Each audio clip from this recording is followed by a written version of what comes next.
Welcome to Don't Retire, Graduate, brought to you by BFG Financial Advisors. We're here to rethink what retirement really means to you so you can graduate into your next chapter of life with purpose and with passion. I'm your host, Eric Brotman, and in this, our 7th season, we'll be bringing you interviews with guests who will share their money stories with us every other Thursday. If you haven't already done so, please subscribe so you never miss an episode. Today, I'm pleased to be joined by Jack Calhoun. Jack is the founder and president of Encore Career Lab, where he helps high-achieving professionals reinvent their lives after their primary careers. After leading a wealth management firm from $50 million to over $1.5 billion in assets under management, Jack sold the business in his early 50s and faced the emotional and identity challenges that often follow retirement. Through his own post-career journey of wondering and wandering, he discovered that financial planning alone isn't enough. We also need a roadmap for purpose, identity, and fulfillment in our later years. I couldn't have said it better myself. Jack, welcome to Don't Retire, Graduate. Thank you, Eric. I'm excited to be here. It's a privilege to be here with you. I will tell you that I think in lots of ways we're living parallel lives. So I expect this to be, I expect to have some of the Encore Career Lab be labbing on me today because we're kindred spirits doing a lot of the same stuff. Why don't you share with our audience the story of not only a little bit about how you built your firm, but more importantly, how you decided once you were ready to monetize your life's work, what you wanted to do with the next chapter of your adult life. Sure. Yeah. Yeah. I guess I kind of backed into the industry a little bit. I was a liberal arts major, I was a newspapers major of all things in college. And it only takes getting out and trying to live on $13,000 a year to really hone your values and priorities in life. So fair. I decided that perhaps the SpaghettiOs was overrated and it'd be nice to have some income. So I ended up moving into sports marketing. I had a background in sports communications in college, and that was fun. But that was a family business that I was working for, and I wasn't family, so I knew how that was going to go. So my dad was what we would today probably call a breakaway broker. He was working for a big wirehouse in the Southeast in Atlanta. He didn't like the pressure back then it was all limited partnerships, and you didn't feel good about it. So he went independent back when nobody was really doing that. In the late 80s. And he just kind of took a small book of business with him. And at that point, I was realizing that like him, I was probably way too ADD to ever work for anybody and was probably not going to be employed for long because I couldn't sit at a desk for more than an hour and a half. So, but I could communicate. And I had, sort of that AED entrepreneurial urge, itch, whatever you want to call it. And so I went to work with him, and in the late 90s, accounting firms started coming into the industry. I'm sure you remember that. And it was a very formidable group to come in as competitors. They'd always been referral sources. They had the entire trust of the client as well as the knowledge of what the client was up to. And so it was going to close off a lot of opportunities for referrals. And so I decided to create a program that was a partnership program where accounting firms used us for the money management. We provided the marketing materials, communications materials. We did the mechanics of the management, and they handled the relationship. And it took a while, but ultimately it really took off, and it became a really good program for us. And it became the engine of growth for the firm.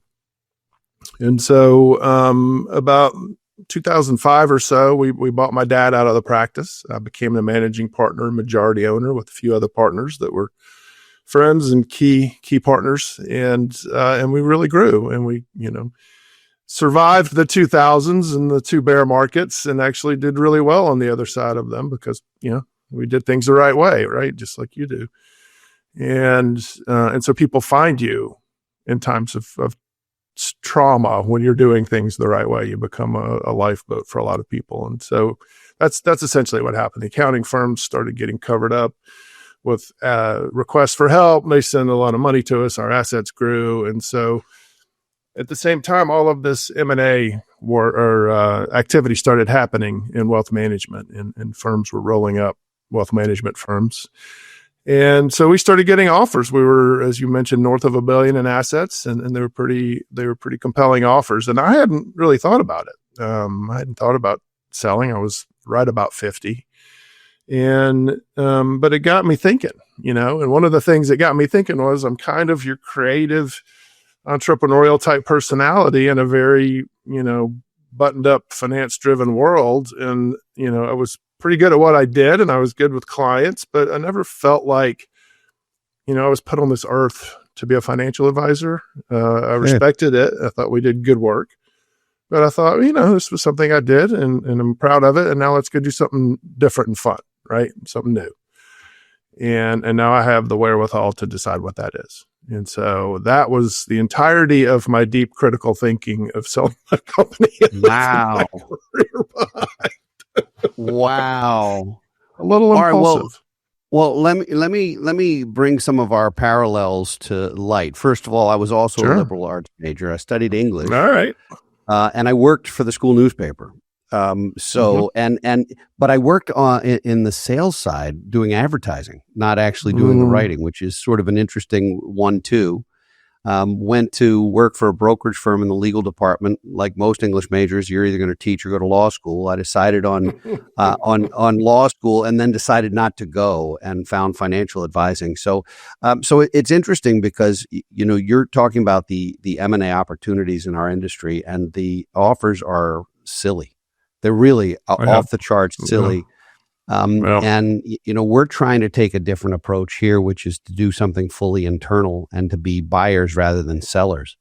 And for better or for worse, I stepped down as CEO 6 weeks ago as we record this, but the first year. I didn't know that. Well, congratulations. I stepped down as CEO. I have not sold. I have been selling gradually to other folks. We now have 9 equity partners here. And I'm a growth officer and looking for M&A opportunities and doing a lot of speaking and podcasting and consulting and, trying to figure out what I want to be when I grow up. And I'm not going to ask you yet because we're going to hold everybody in suspense until we get there. But quite candidly, one of the things that we've done on this show for 7 years is talk to people about moving towards something rather than from something at quote unquote retirement. And so you're now in the business of helping successful people who run the risk of losing their identity and sometimes become depressed or forlorn or feel like they're no longer contributing at that moment. I don't know if you experienced some of that on your own. I'd love to hear your experience, and then sort of we'll springboard that into how you're helping other busy, successful people who suddenly are less busy but still successful and need to figure out how to find purpose in their lives. So let's share your story, because you did this. You were in your early 50s, which is right where I am, Jack. I mean, it's astounding how similar in so many ways. We're in the same kind of boat. So tell me what it felt like for you, and sort of what some of the epiphanies were as you were going through that process, because it can be daunting. It can and is, I think. And I underestimated it. I was kind of naive about it. I thought, doing what we did, what I did, it's like we work on solving for X, right? Here's how long we project you're going to live, and here's the money you're going to need to sustain you. And, it's a pass fail kind of thing, right? And if they pass, then, it's like, well, go forth and recreate, have fun. This is your time. And what I couldn't understand was so many of my clients, males in particular, but successful females too, would just kind of, and it didn't happen immediately. It happened over time. And I guess, I was in my 30s and 40s at that time, and I didn't understand it. And it wasn't until I lived it that I realized, I was like, oh, the money's just one part of it. And what I underestimated was the existential part of this, and how much of my identity was wrapped up in what I did. And I guess because I felt like I was a little bit of a fish out of water in financial services, right? The creative, and all of that. And I thought, well, it doesn't define me who I am, and I'll reinvent myself. And I underestimated how much of my identity I took from the work. And just casual conversation, people are like, what do you do? And I'm like, wealth management partner, whatever. And then when I saw the company, it's like, what do you do? I'm like, yeah, it's the I used to be Right. I used to be a blank. Well, Right. okay, but Yeah. what are you now? You're still fogging a Right. mirror. Let's do something, right? I mean, this Right. whole used to be is not a healthy thing. No, and it's a conversation killer. It's like, what are you doing? Like, you just kind of futzing around. It's like, well, okay, thanks. We'll move on. And so I started getting self-conscious about it, which, I guess is a little ironic because, we think the whole brass ring ideal, right? We work our butts off. We achieve what we want. We grab the brass ring and go off and enjoy our time to recreate and enjoy the fruits of our labor. But as it turns out that the fruits of our labor is a big part of the whole purpose of life anyway. And it's not just this a life of endless leisure that has come to be associated with retirement. And that's a whole thing I've become really passionate about. We can kind of jump into the origins of that concept and how destructive it's become, if you want to. But for me, I think it was very disorienting, and I started getting self-conscious about it. And, my kids would come home from college and I'd be like, what are you doing, Dad? I'm like, yeah. And so it just kind of ate at me. And now, having read a book I would highly recommend, you may have referenced it or not, but it's From Strength to Strength by Arthur Brooks. Amazing. I mean, that was the epiphany for me.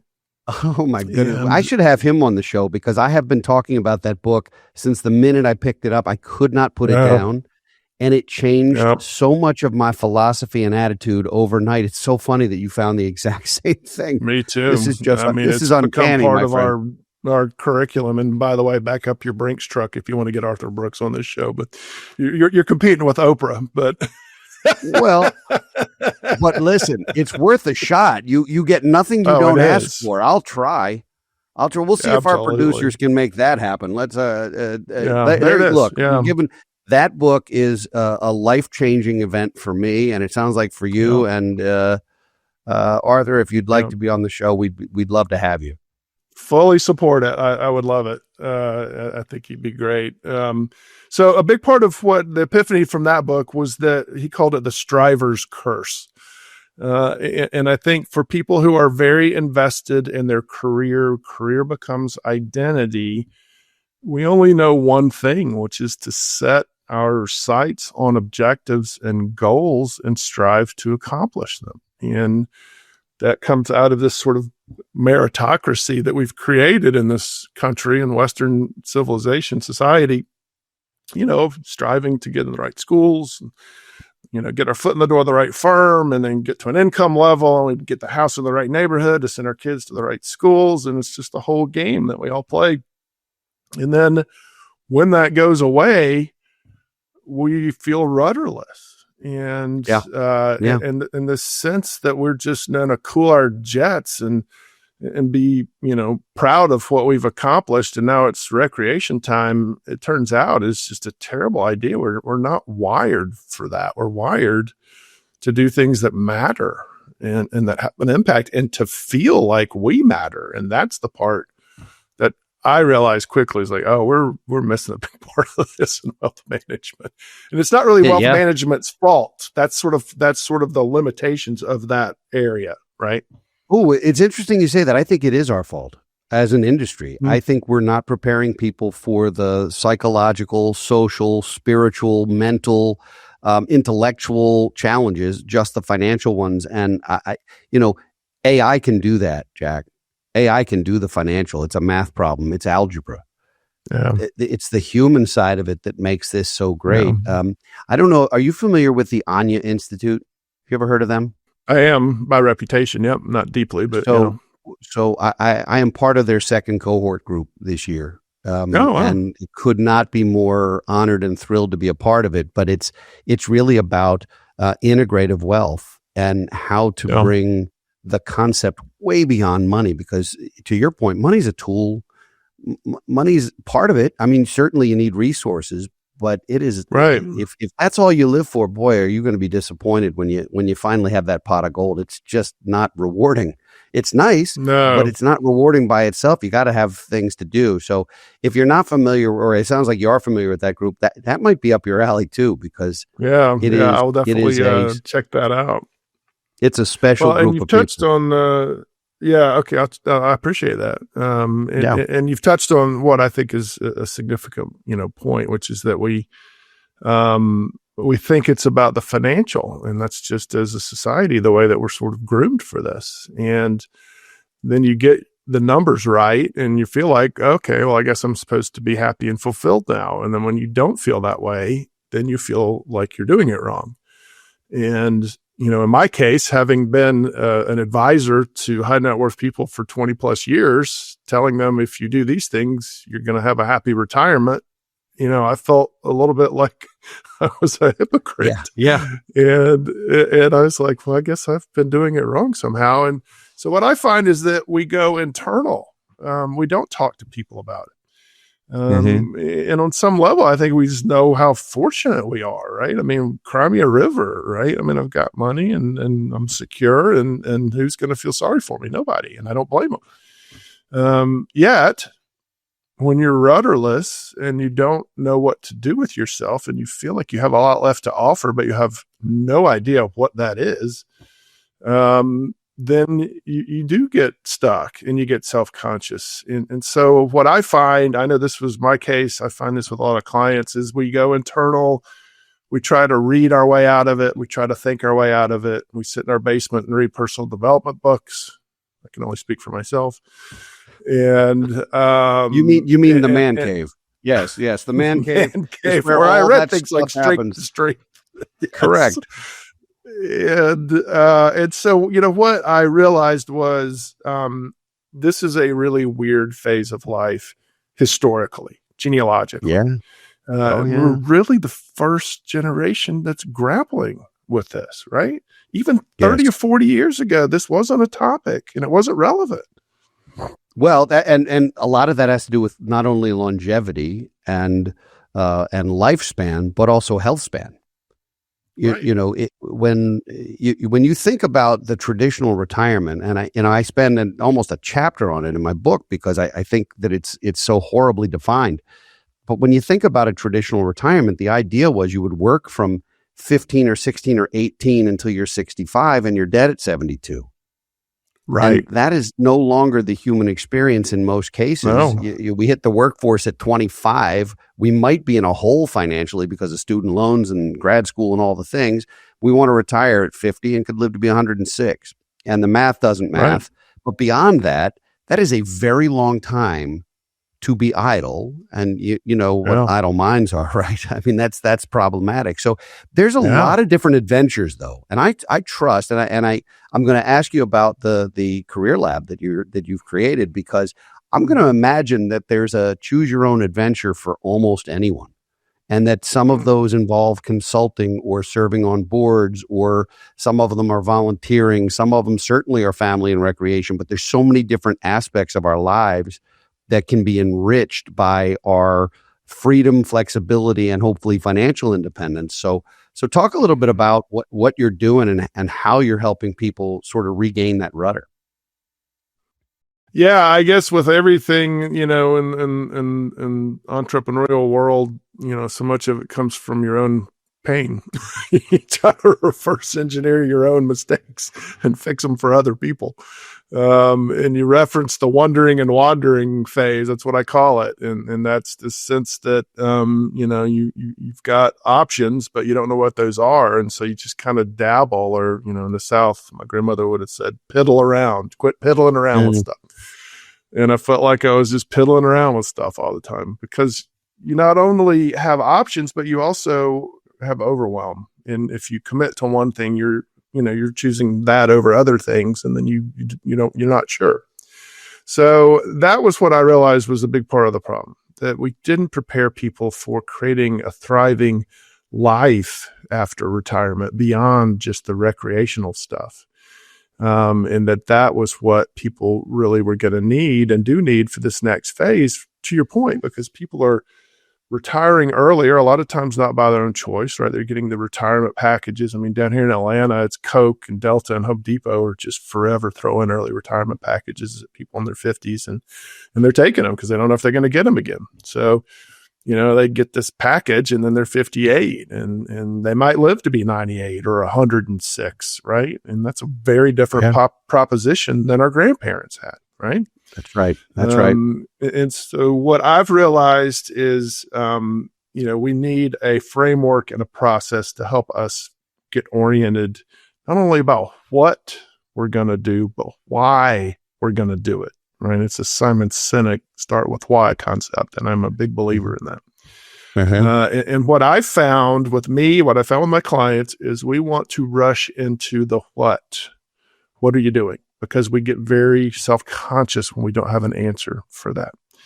And so a lot of times when something comes our way, we jump at it because it solves the what. But then what happens is we get in conflict with our values and our non-negotiables at this phase of life. And two of those preeminently are agency and autonomy. We've worked our whole life for it, and we're not giving it up. We're not going to work for anybody we don't want to work for, or bringing in clients we don't want to deal with. We're not. And so what happens is we say yes to a what, and then find out it's in conflict with our values, which is our why, and we won't put up with it, and we'll have to extricate ourselves from it. And then it gets messy, and then we feel bad. And so what I have found is it's much more important to start with the why and go through that. And a big part of what we focus on is what we call uncovering your hidden wisdom, your wisdom fingerprint, so to speak. And it kind of builds on the crystallized intelligence concept from strength to strength. And that's helping people surface, take stock of, and appreciate how much wisdom they've acquired over the course of their lives, and how not just valuable it is, but how critical it is to share that with the world, and how much people are craving that. And it can be things that we spend our career dealing with. It can be what we call career adjacent, which I think David Brooks, the other Brooks writer, mentioned that one.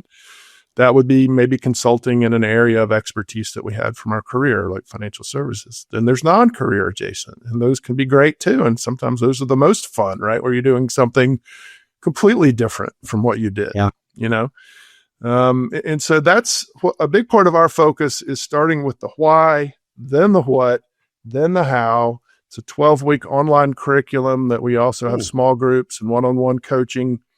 That's the whole lab idea, right?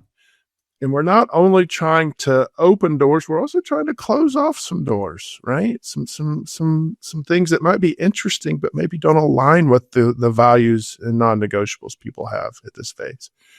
And so it's interesting to see what comes out of this. Some people very much gravitate to the career adjacent stuff because their heart's still in it, right? And others don't. I know for me, when I was contemplating what to do before I kind of hatched this idea with ECL, I thought about starting a program to help investment advisors communicate more effectively with their clients. That was one of my unique abilities, as Dan Sullivan would say. And I still help out with my old firm with some of their communication stuff because that's still my voice that the firm has. But every time I would contemplate it, I would find myself procrastinating. And then I finally was like, you know what? I'm just kind of done with this. I don't feel it, right? I know I could make this work. I could probably make a really lucrative Encore career out of helping advisors get better with communicating, but I just don't want to do it. And that was okay. Nothing wrong with it. Of course. Of course. And so that was part of what I realized that we have to help clients with. It's not just what makes sense in your analytical, your left brain. It's also your heart. It's got to really speak to your heart at this phase. So, starting with why makes perfect sense. Figuring out the what makes perfect sense. And of course, you took the words out of my mouth because I'm sitting here thinking, all right, I think I know why this is important. In fact, I do know why this is important.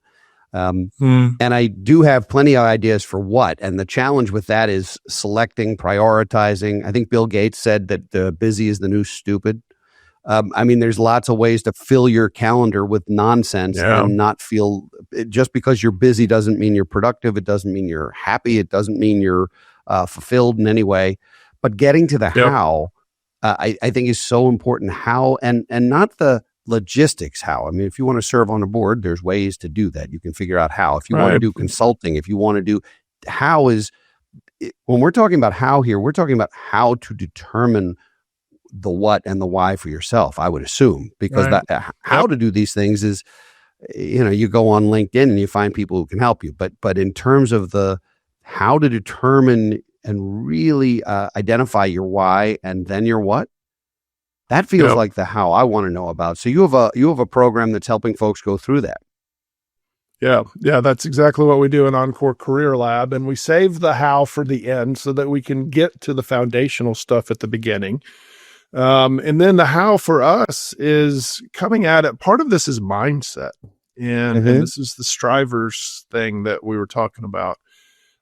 People put a lot of pressure on themselves to get this right and to make it something they're proud of. And that's great, right? We want them to bring that sense of pride and quality of work to whatever they do.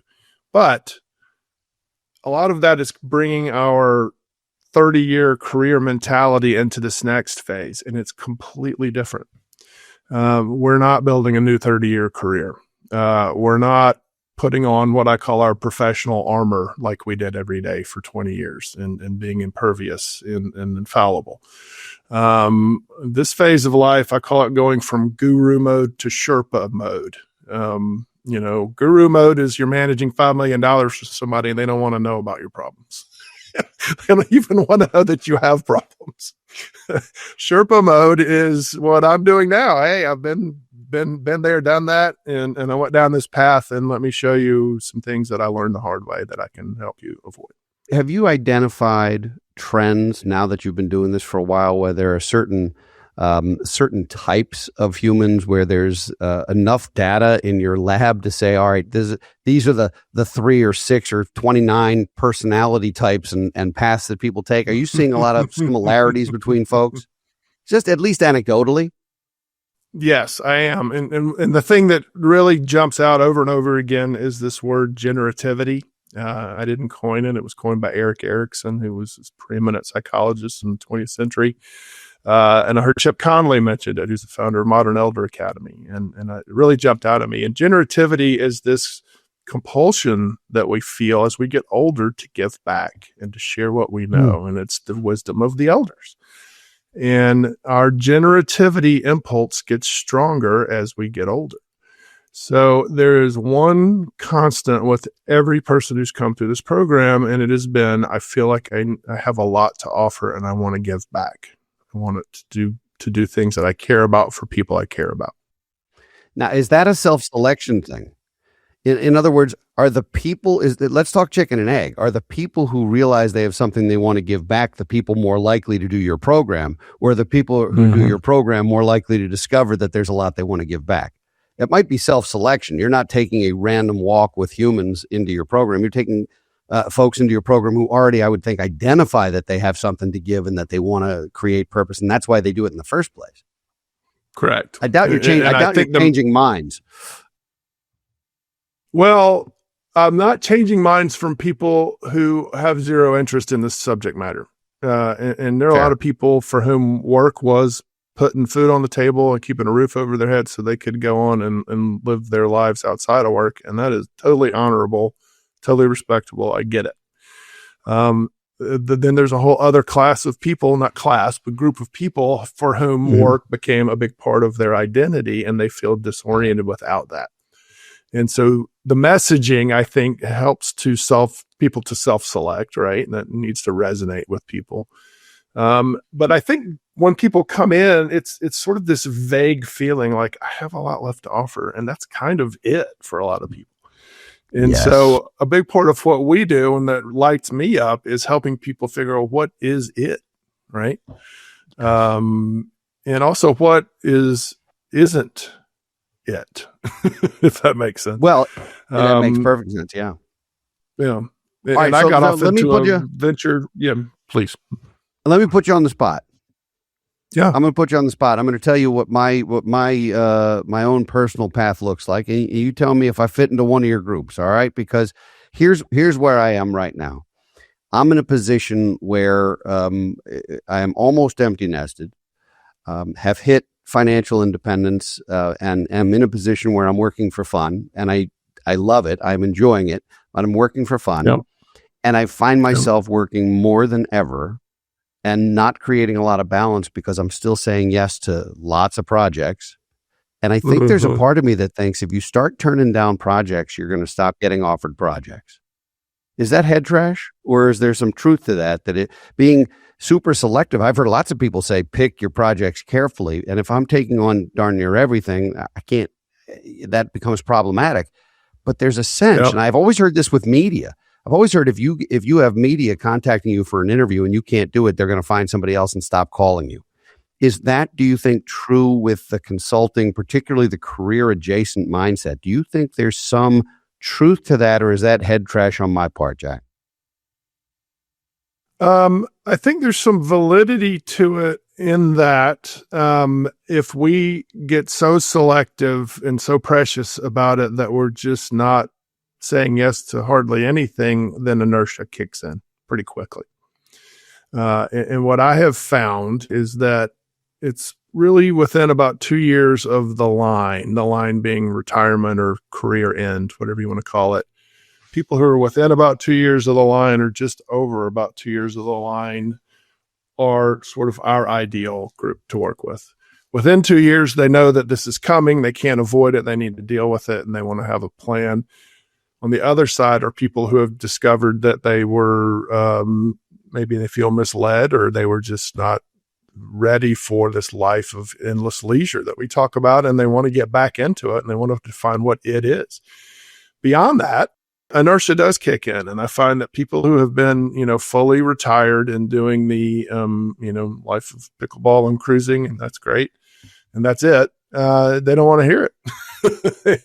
Well, I would think it's also extremely difficult to get back into it if you've gotten, you stop working that muscle out for a while, and it's the muscle. And I imagine, and there's lots of different ways we could translate that. We are sadly getting short on time, and I've got to ask you first and foremost, because we've been talking about it for half an hour, and that is what's your plan? What do you want to be? Not what do you want to do? Not sure what, but what do you want to be when you grow up, Jack? I want to be 100-year-old Sherpa. I love people like Mel Brooks, 99 years old. He's working on a reboot of the Producers. He's thriving.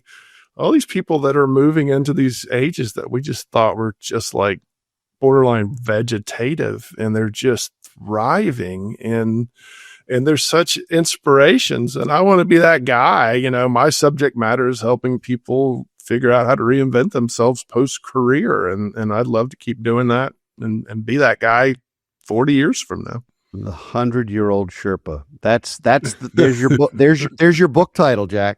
You said you were working on a book. That's your book title. Yes. 100-year-old Sherpa. I want some kind of credit, or I'll write your forward for you. How's that? Because we're on such the same page. Love it. So how can folks who want to know more about you or more about ECL or the work you're doing, how can they get in touch with you? How can they find more online and so forth? Sure. Yeah. The URL for our site is just literally encorecareerlab.com, lab, L-A-B, singular. And they can also email me at jack@encorecareerlab.com, or they can find me on LinkedIn. Please don't hesitate to reach out. Happy to have conversations with anybody, whether you feel like you're interested in the program at this time or not. Well, this was awesome. I have no doubt you and I are going to collaborate on projects over the next 45 years or so until we're 100-year-old Sherpas. And I love the concept. It was phenomenal getting to know you. Thanks for being on the show. You've been a great guest, and we're hopefully there'll be a lot of people checking out your stuff. It's good stuff. Well, listen, I appreciate it. You're doing great work. I appreciate you making this topic visible to so many people, and I enjoyed our conversation today. Fantastic. I'd like to thank everybody for watching and listening today. If you enjoy the show, please share it with friends and family so they can join you on your journey to financial freedom. We'll be back in 2 weeks with another engaging guest. And in the meantime, next Thursday, be sure to check out BFG Financial Advisors' webinar series, Diary of a Financial Advisor, which you can find at bfguniversity.com. For now, this is your host, Eric Brotman, reminding you, don't retire, graduate. Securities offered through Kestra Investment Services, LLC, Kestra IS, member FINRA SIPC. Investment advisory services offered through Kestra Advisory Services, LLC, Kestra AS, an affiliate of Kestra IS. Kestra IS or Kestra AS are not affiliated with Brotman Financial or any other entity discussed.